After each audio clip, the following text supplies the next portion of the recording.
Good morning, everyone. Thank you for attending our presentation. As it shows on the slide, my name is Ken Hackbarth, and I, along with the other members of the team, we hope to convince you that there's something very special about our 3D printed Bliss tactile symbols. And I will use the plural forms, I hope, we and our, throughout the presentation because this work represents a team of volunteer therapists and engineers. And you'll get a chance to meet some of them later in the presentation. As it says on the first slide, I'm a volunteer and I have no relevant financial relationships nor relevant non-financial relationships to disclose. So I think everyone comes into the presentation on mute, and I'd prefer if people tried to stay that way until the end of the presentation, where I'll open things up for questions. If you want, you can post questions into the chat in the meantime, and I'll go back and we'll look at the chat during that question answer section of these slides.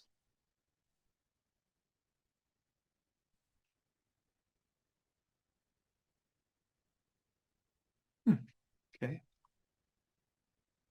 All right, so these are the things that I hope you learn in the process of this presentation.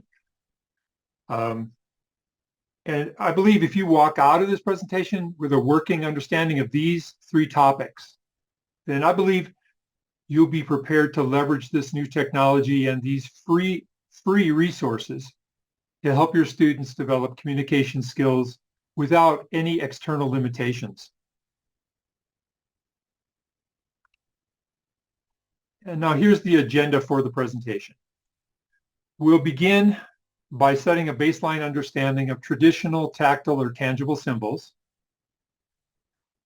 Then we'll give credit to the project core team from the University of North Carolina for their creative insight before we talk about how we feel their effort falls short of an optimal tactile symbol system.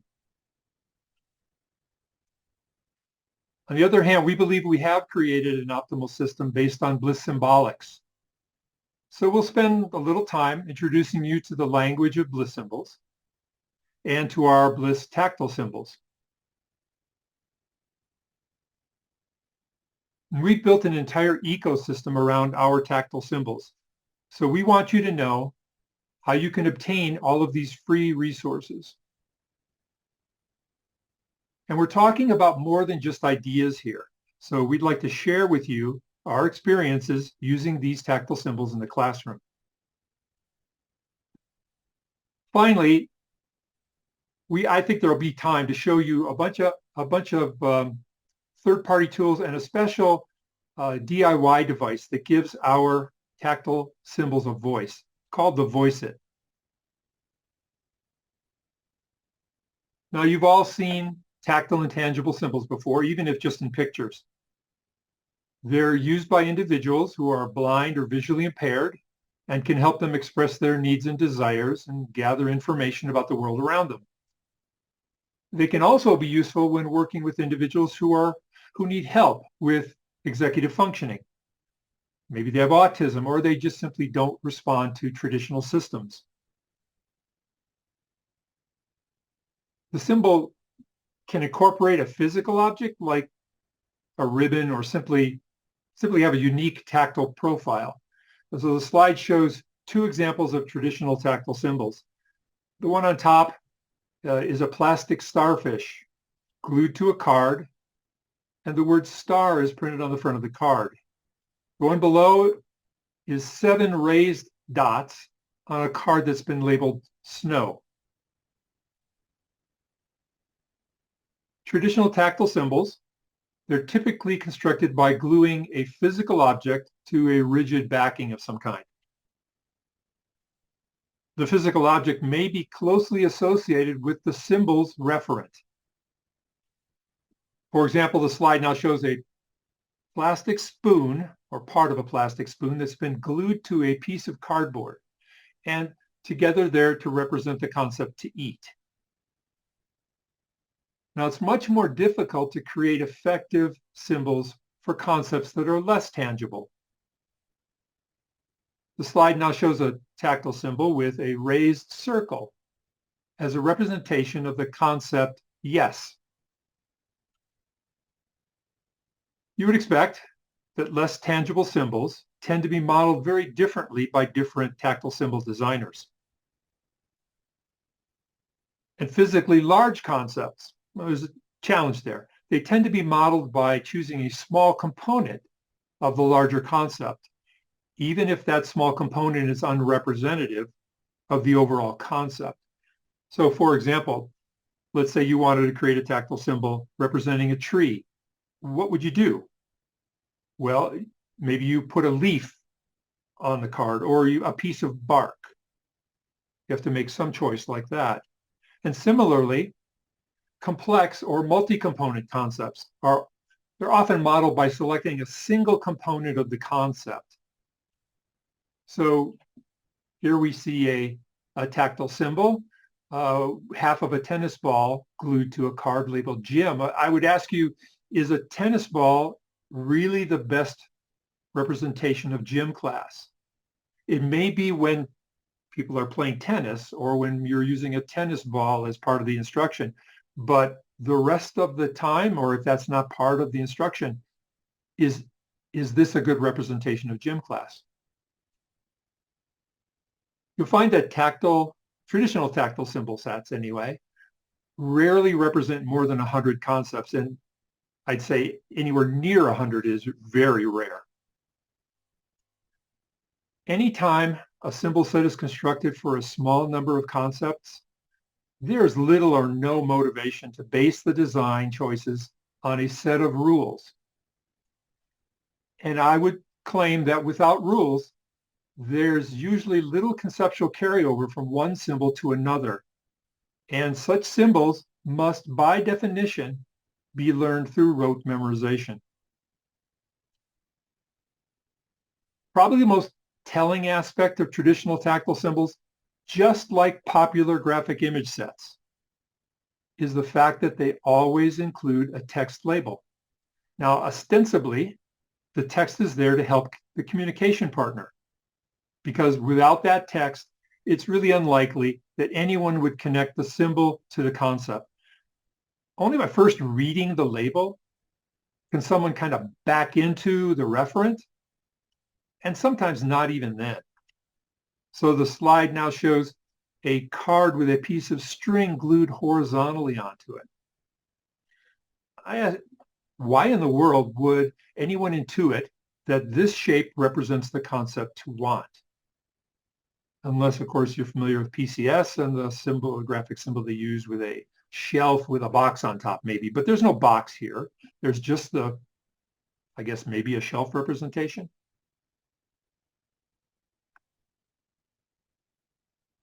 So this slide shows examples of tactile symbols from two different tactile symbol sets.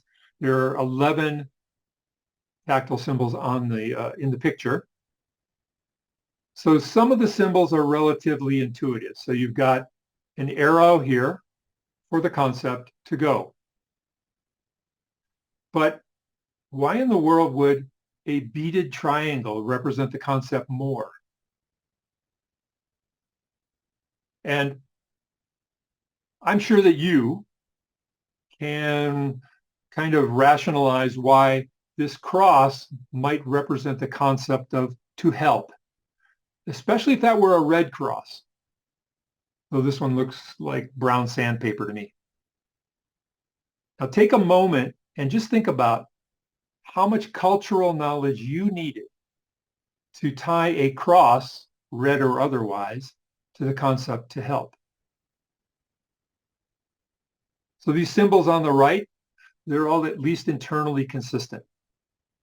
They appear to use a small piece of string or rope here to represent the concept of now, and then they build off of that for all the other concepts. But where do you go next if you want to extend this set to represent a concept that's not related to time, like to want? All of this internal consistency is immediately lost. Fortunately, we have the partner text at the bottom to help us with this interpretation. But imagine trying to intuit the meanings of each of these symbols without their text labels. And then remember that the individual who's relying on these tactile symbols, they can't take advantage of this partner text.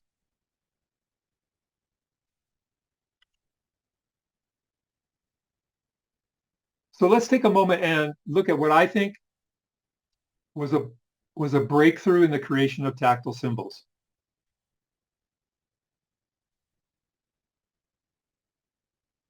So Project CORE is a program of the Center for Literacy and Disability Studies at the University of North Carolina, Chapel Hill. And I suspect most of you are aware of they've created a universal core vocabulary as part of their universal core communication system. Then they did something kind of interesting. In support of that universal core vocabulary, they developed a set of 36 3D printable tactile symbols. This is brilliant for reasons that I'm about to share. So on the slide, there's an image of an early example of their symbol for the concept to go. So it has a raised arrow from left to right, the word go engraved, and Braille bumps for the letters G and O. And all of these are on the top surface of the symbol. Project CORE makes all of these symbols freely available to the public as STL files. And an STL file is one of the possible inputs to the 3D printing process. So these are 3D printed. Because the symbols are 3D printed, it's easy to produce exact copies of a design. That's fundamentally an issue with traditional tactile symbols, making copies that are exactly like previous versions. So here you can produce exact copies of any design. And though it's printed from plastic, boy, these guys are very robust and sturdy. So I repeat again, this was a breakthrough in the design of tactile symbols. Unfortunately, those STL files, they can't reasonably be modified. And there's no support for extending the set if you should need to. So you may know there are 36 and only 36 universal core words, and as a result, only 36 symbols. By including Braille and engraved text along with that raised shape on the same surface, the top surface, unnecessarily complicates tactile processing of the symbol. And if you had them in your hand, in fact, if this presentation were live, I would have handed out some versions of these. That Braille in particular is very scratchy and off-putting, and that's just a fact with bumps and shapes like that that are on the top surface of a 3D print. It's very hard to make them smooth.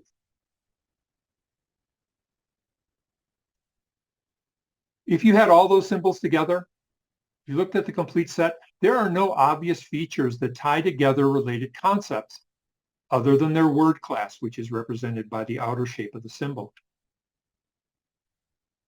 Learning one symbol really provides no advantage in learning the next or a related symbol. Fundamentally, that means that there's no rule defining the raised shape in any way.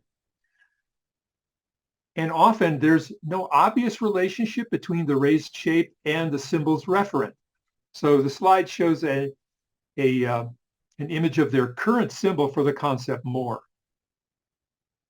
Again, we've got the raised shape, the engraved text, and the Braille bumps up there, all on that top surface. But I would ask you, what is the connection between 3 raised bumps and the concept for more?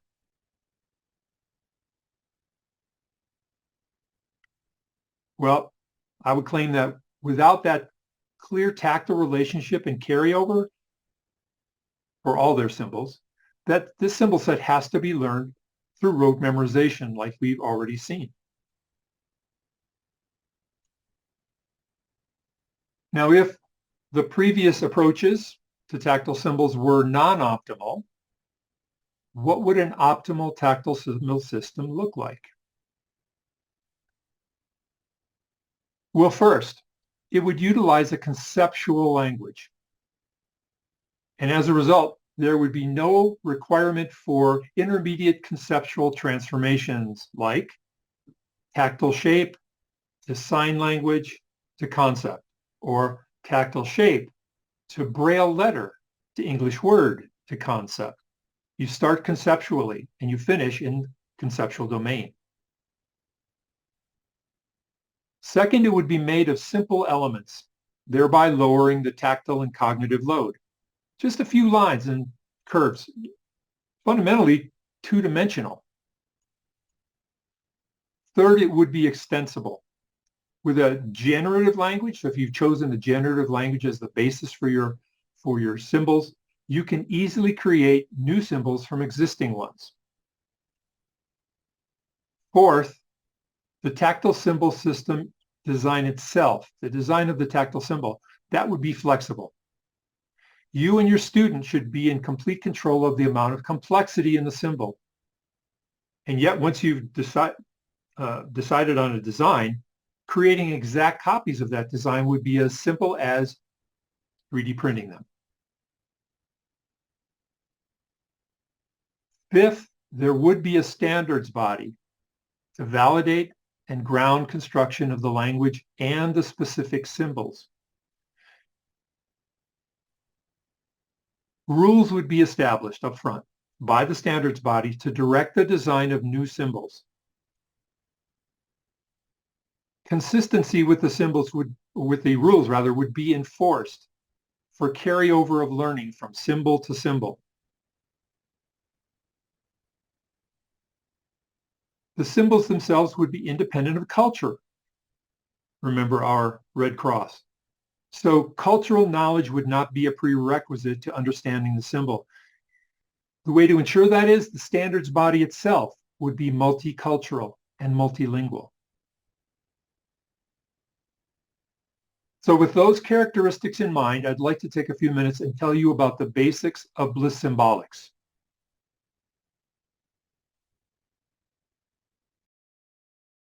If you think it's best to teach children to communicate by using a language instead of a collection of arbitrary images or shapes, I'd like to tell you about the language of Bliss symbolics. Bliss symbols were developed by Charles Bliss in the 1940s. He was looking for a language that could be learned and used by anyone on Earth. His language is constructed, meaning consciously devised instead of naturally evolved. Ideographic, meaning graphic symbols that represent an idea or concept without phonology. And generative, meaning able to create an infinite number of concepts from an initial finite set. The language is purely conceptual. The symbols don't have to be translated into a spoken language in order to be understood. This has special implications for cognitively disabled individuals. Bliss symbols are constructed using a few straight lines and simple curves. As such, they require less cognitive effort to explore and recognize. For tactile learners, this means that the symbols can be processed more quickly and reliably than symbol sets that are more complex in their construction. Basic Bliss symbolics are pictographic in nature. Their associated concepts relate easily to their graphic. For example, the roof-shaped symbol represents protection. More complex concepts build on these simpler concepts. Here are more simple shapes for simple concepts. More complex concepts can be constructed from these simpler concepts by overlaying one on the other. Here we see the arrow concepts overlaid on the enclosure and container concepts. Convey new concepts like into, out of, get, and give. A female protector is a mother. A similar and consistent process is used for father. A container with water is a bath. A chair over water is a toilet. Concepts may also be created by appending one basic symbol to another. For example, all feeling words in Bliss Symbolics have the heart shape at their core. They are then qualified by appending other shapes to represent specific feelings. Feeling plus up means happy, while feeling plus down means sad. Positive feelings mean good, while negative feelings mean bad. Charles Bliss survived the concentration camps of World War II and was deeply affected by Nazi propaganda. When he created his new language, he wanted the language to clearly indicate when a concept was fundamentally an opinion rather than a fact. An adjective or adverb could lean either way depending on your point of view. He put an unstable angled shape over these kind of concepts. For Charles Bliss, a volcano epitomized action and power, so he drew his action indicator from the shape of a volcano.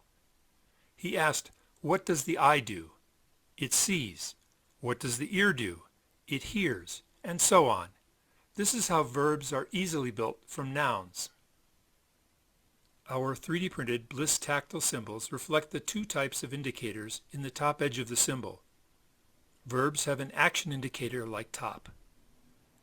Adjectives and adverbs have an evaluation indicator like top. Nouns, on the other hand, have a rounded top edge. In addition, you can use filament color to distinguish among the parts of speech.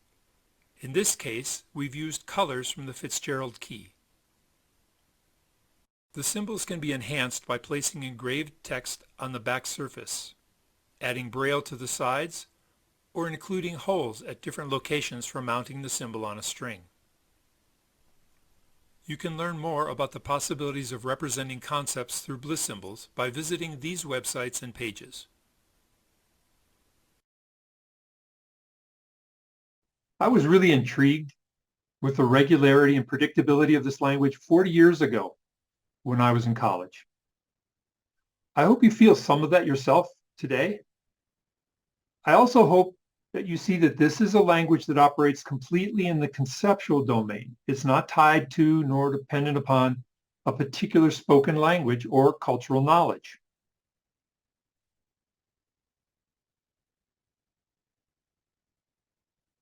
Bliss symbols are unlike any other graphic symbol set. They're curated by a multicultural, multilingual, non-proprietary standards body. When a new symbol needs to be added to the language, a collection of individuals ensures that the new symbol adheres to the rules of symbol design and leverages the rest of the language. Take a moment and think about what process you may think is followed when they need to add a new symbol to PCS or symbol sticks. The slide shows a screenshot of the homepage for Bliss Symbolics Communication International, or BCI for short. This is the organization that curates Bliss Symbolics.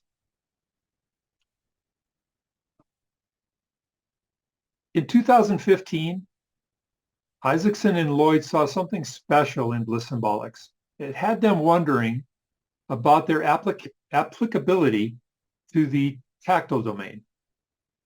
In particular, they thought, due to their simplicity, features like edges, outlines, and kinesthetic feedback are optimized in raised line renderings of Bliss symbols, which may facilitate recognition of tactile Bliss symbols.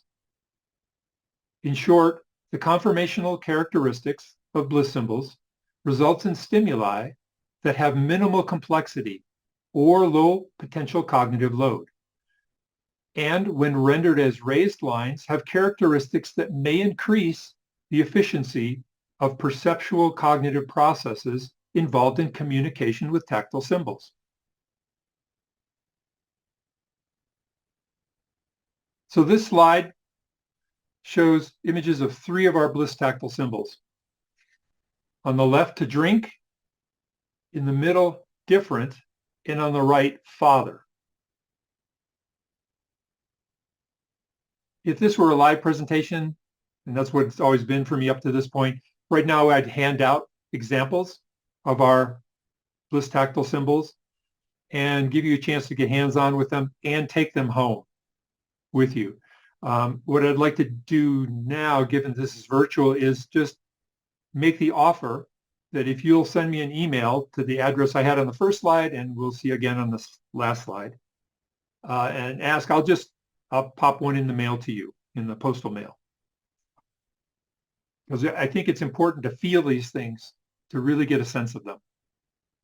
And if you have the Project Core 3D symbols, I think it's valuable to compare the two from a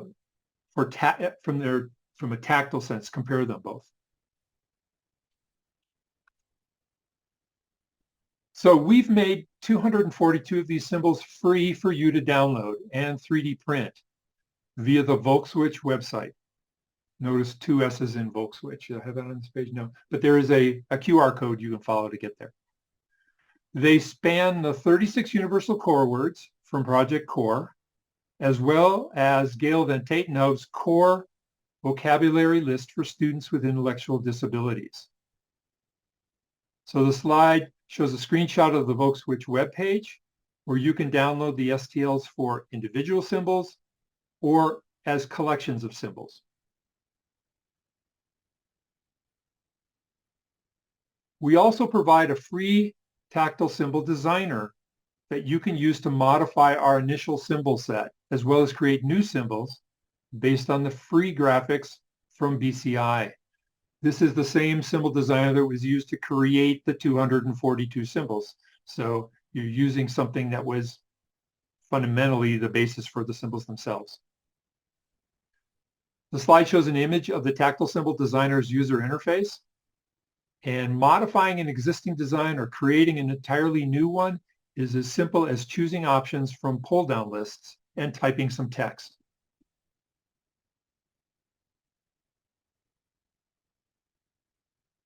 You can take advantage of the pictographic nature of Bliss symbols to construct motivational tools like these puzzles, which are also 3D printable. The slide includes 5 images of 4 example Bliss puzzles. One picture shows a puzzle that has been disassembled. So basically, it's where does your imagination take you, and what kind of instruction are you trying to provide? 3D printed explorers and challenge tiles can provide scaffolding for children who need to build their skills from simple tactile shapes to more complex ones. The slide has 4 images, 2 example challenge tile sets, and I stress the word example here because you can create what you want. 2 example challenge tile sets in white and 2 example explorers in color.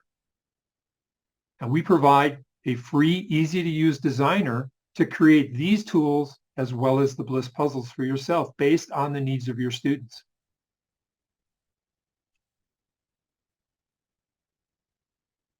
You can incorporate these tactile symbols into your classrooms in the same way that you've previously used traditional tactile symbols. However, we've taken the extra step of developing a few simple, explicit teaching plans along with supplemental materials to help you get started. This slide has an image of a documented teaching plan and the Bliss tactile symbols and BlissSet Explorer used to support that plan. Our set of teaching plans is admittedly small at this point, and we'd love your help in extending the set based on your own learning and experience.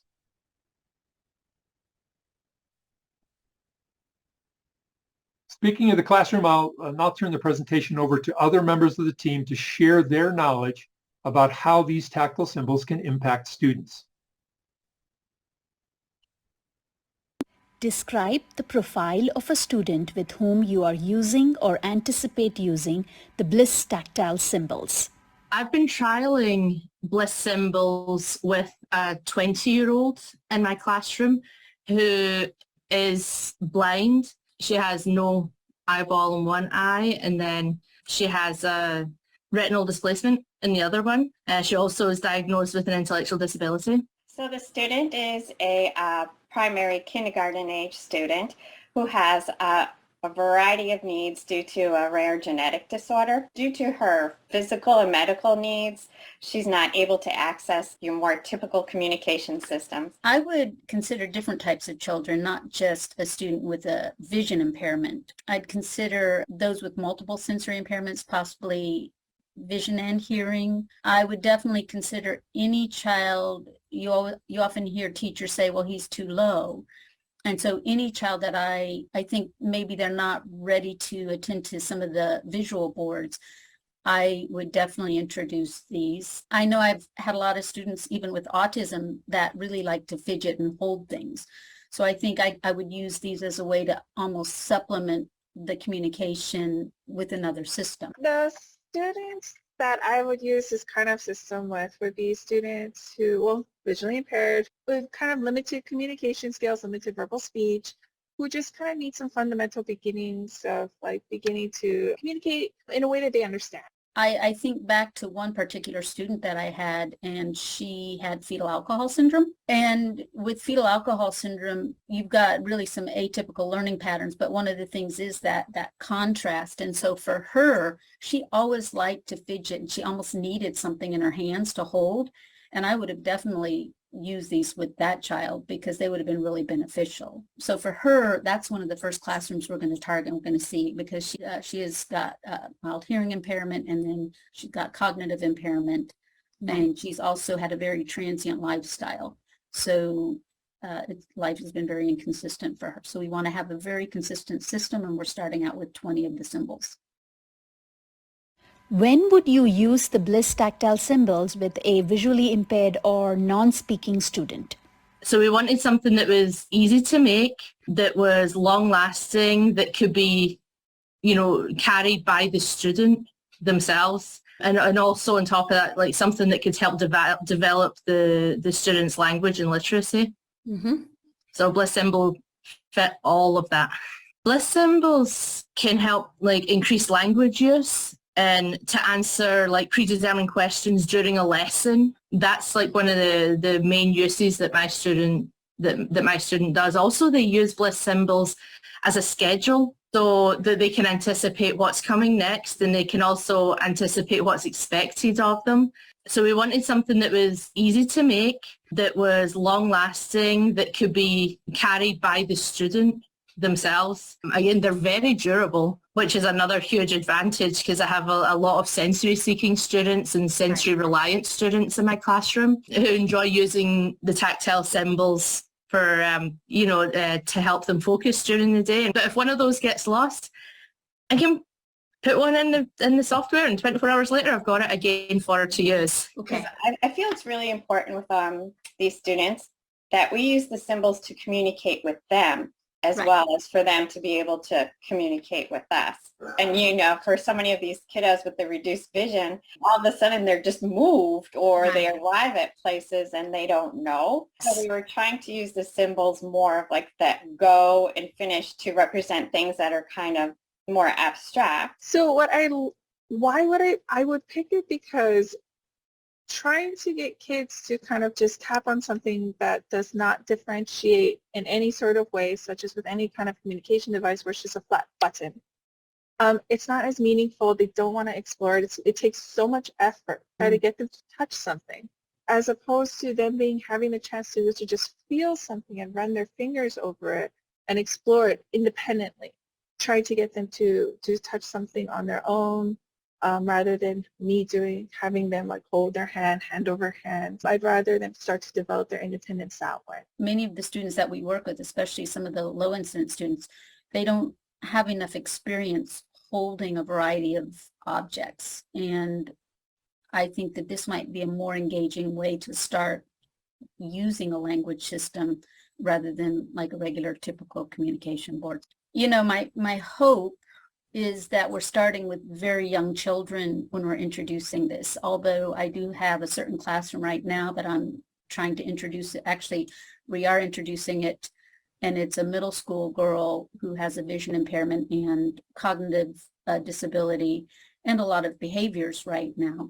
Mm-hmm. And she needs a form of communication. So I'm working with some teachers there to try to introduce it. I would like to see a set in every every classroom that is self-contained as a supplement, and there's a lot of flexibility with them. So I would try to match some of the vocabulary being used in the classroom so it's an alternative and not necessarily one or the other. I think we often hold our students with disabilities to a higher standard where they only get one means of communication.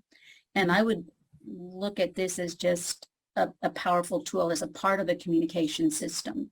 Any child that is not responding to a typical communication system, or any child who's slowly progressing on another communication system, I might supplement it with this as a tactile means to support communication with the system. Every classroom that has those students that somebody thinks doesn't have potential, I would definitely want a set of these in there.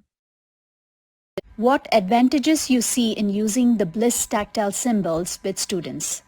So she, in the past, had been using symbols that we created using the Texas School for the Blind and Visually Impaired Dictionary. And those were working okay, but they're handmade and not the same person all the time can make the symbols. So there is room for inconsistencies based on how we perceive the symbols and also the materials that are available to us at any given time.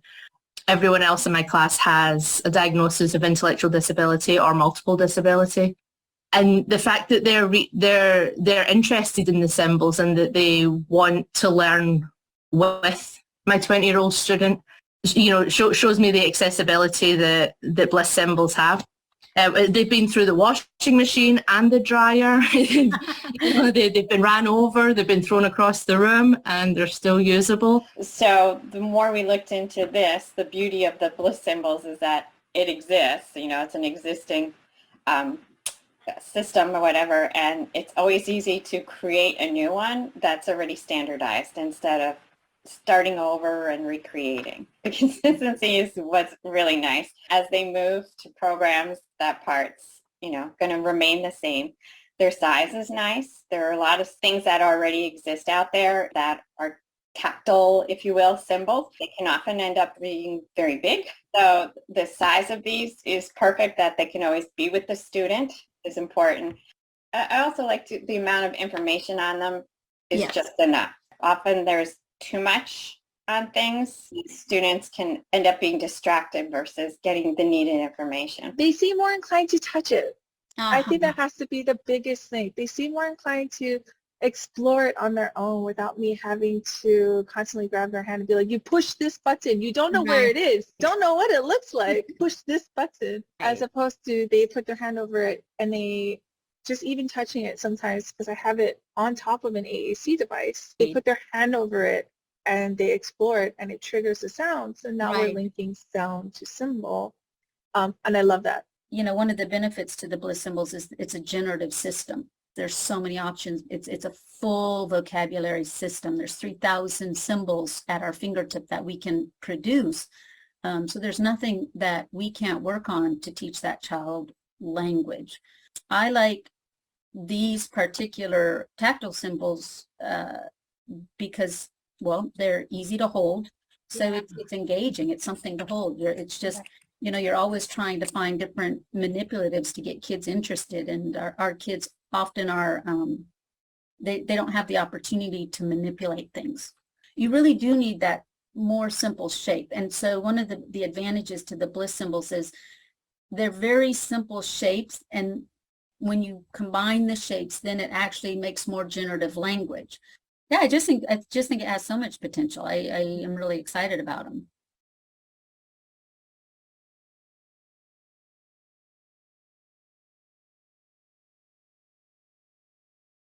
So in the time that remains, let's look at some third-party and DIY products that you may want to take advantage of along with our Bliss tactile symbols. So there's a company called Augmentative Resources, and they make several products for the management and display of communication symbols. The two images here on the left are of their Bliss tactile symbol carrier that they created specifically for the display, management, and transport of our Bliss tactile symbols.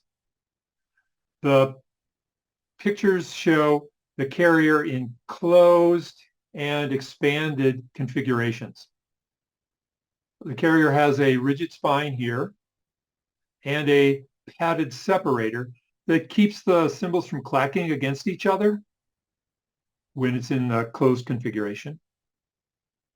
And in the picture, I've used that space of the rigid spine to mount a 3D printable message builder. The slide has a picture of the message builder down below with a couple of tactile symbols attached. And you can download and print this free message builder design from the Printables website. By the way, you may have seen QR codes throughout the presentation there to take you directly to the sites where you can get these products or these downloadable elements.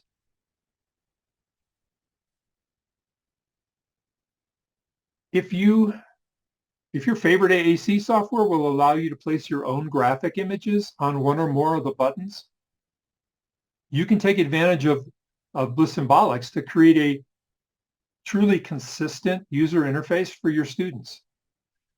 And we support that effort by making all the symbols for our 242 concepts, the graphic images of them, accessible via a web page. So the slide includes a picture of TD Snap and a picture of Proloquo to Go. And in both pictures, the default button images have been replaced with their Bliss symbol equivalents. I mentioned a DIY device to give our symbols a voice. Well, that's this, the Voice-It. It can be used along with our symbols to provide a multi-sensory experience. The Voice-It is a very simple DIY device that reads an RFID tag and then plays a recording based on the word it finds on the tag. That sounds more complex than it really is. You can build a Voice-It in less than 45 minutes using about $130 in off-the-shelf parts, all available from Amazon, and a screwdriver. And the RFID tags themselves can be purchased online for anywhere from 15 to 30 cents each. We provide free voice files for all of our 242 concepts in both English and Spanish. And adding a new concept or even a new language is really a simple matter. It's also simple to extend the recordings to add a voice to just about anything from a plush toy to a children's book. So the slide shows a picture of an assembled Voice-It box surrounded by a set of Bliss tactile symbols. And I've got a video coming up here where I want to demonstrate how the Voice-It looks and acts in practice. This is the Voice-It. It's a box, contains some electronic circuitry that can take information stored on an RFID tag and translate it into voice or music or anything else you can record in a sound file. The device has a slot for an SD card, something that looks like this, micro SD card, a USB connectors slot, a grill for the speaker, and a little reset switch. The entire box can be assembled with a couple of screwdrivers, and the circuitry inside also assembled with a couple of screwdrivers. Costs about $125. RFID tags often look like this: a rectangular card, a circular rigid card, a flexible tag, or even a fob. All of these RFID tags cost around 30 cents a piece. The flexible stick-on tags can be found for half that price. This is an RFID tag reader-writer that you can use to encode text onto an RFID tag. Here are some examples where we've used RFID tags directly or embedded RFID tags to give students a voice by using the Voice It. This RFID tag has the word wash encoded on it. And the SD card inside the Voice It has the pronunciation of the word wash stored on it in sound file format. So when I bring the two together, you hear Wash. Similarly, this card has the word eat encoded on it. Eat. This Bliss tactile symbol has an RFID tag embedded in it with the word different encoded on it. Different. This one has the word same. Same. This RFID fob has the letters ES encoded on it that tells the Voice It to change its language to Spanish. Español. Now when I use one of these tactile symbols with the Voice It, I hear the same word but now in Spanish. Mismo. Diferente. Comer. And I convert back to English. English. Different. Same. You can insert one of these hard, round RFID tags into other objects and have their words pronounced by the Voice It. Here's some small stuffed animals that I purchased and sewn one of those hard, circular RFID tags inside and encoded it with the name of the animal. This is an octopus, Octopus. a stingray, Stingray. a crab, Crab. a sea turtle, Turtle. and an orca. Orca. We can also hear those in Spanish. Español. Pulpo. Cangrejo. Tortuga. The capabilities of the Voice It are extensible. All you need are some version of an RFID tag, the ability to encode text on the tag, and a way to record a sound file and place it on the SD card.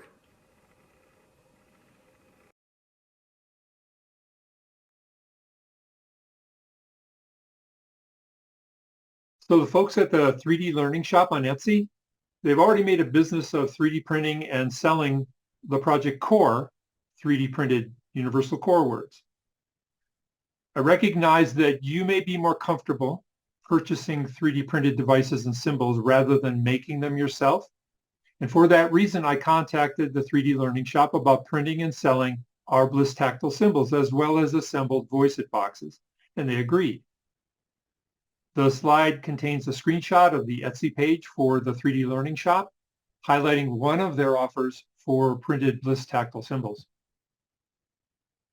And let me be clear, the augmented resources, the guys who have the carriers, and this Etsy shop, they're included in this presentation on the chance that you may want to take advantage of their services. We are not financially connected to or related to either one.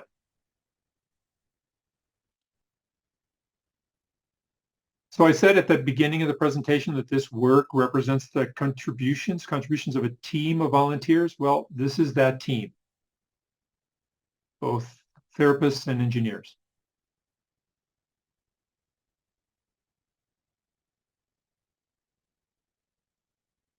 If you happen to be a member of Closing the Gap, you can find a more detailed description of this work in Closing the Gap Solutions magazine, the June-July 2023 issue.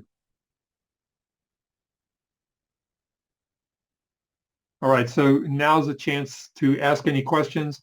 I'm going to also just move past this real quickly, just so you have my email address and other information there. But feel free to post your question in the chat, or take yourself off mute and go ahead and ask directly if you have any questions.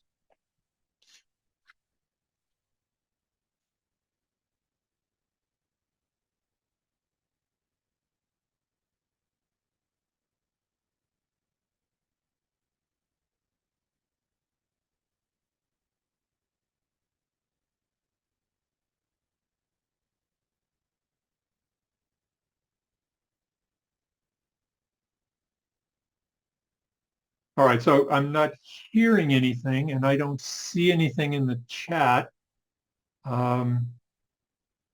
Luke, do you agree that there's nothing percolating at this point?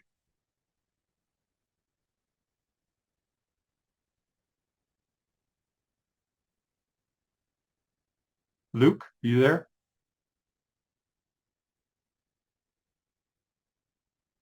Well, I think Luke's been called away. So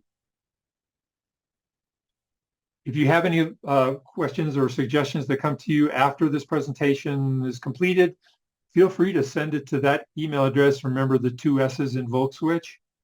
And again, if you contact me and would like an example of one of our Bliss tactile symbols, feel free to do so, and I'll, along with your postal address, of course, and I will send one to you. All right, good. There's some content in the chat, even if it's not a question. It's good to know people are still there.